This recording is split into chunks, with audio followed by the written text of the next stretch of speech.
The F1 drama continues. Piastri says he won't drive for Alpine in 2023. The 2022 Formula One season remains very intriguing. Oscar Piastri was announced everywhere as Fernando Alonso's replacement, but the young racing driver took it to social media to deny everything the Alpine F1 team had said. Here's what's going on.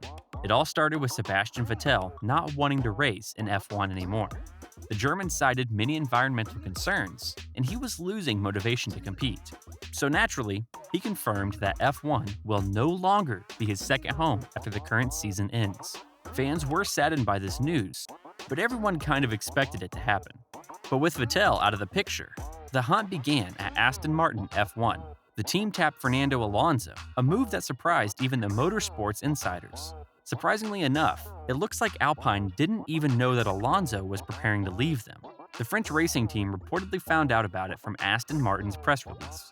Moreover, Alpine and Alonso didn't even have a quick chat about him leaving them.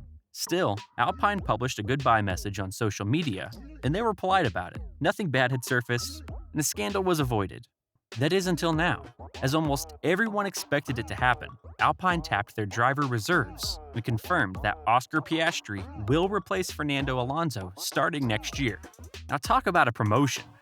Team principal Otmar Zafnauer even added that Oscar is a bright and rare talent. We are proud to have nurtured and supported him through the difficult pathways of the junior formula.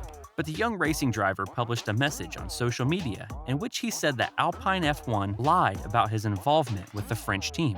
Piastri points out that the press release was sent out without his agreement and confirmed for everyone that there's no contract signed between him and Alpine. I will not be driving for Alpine next year, concluded Piastri. Now it looks like Alpine is in a tough spot. They have to clear this out, or they might have to start recruiting another F1 driver for the 2023 season that will match well with Esteban Ocon. Until then, seems like fans have something to talk about.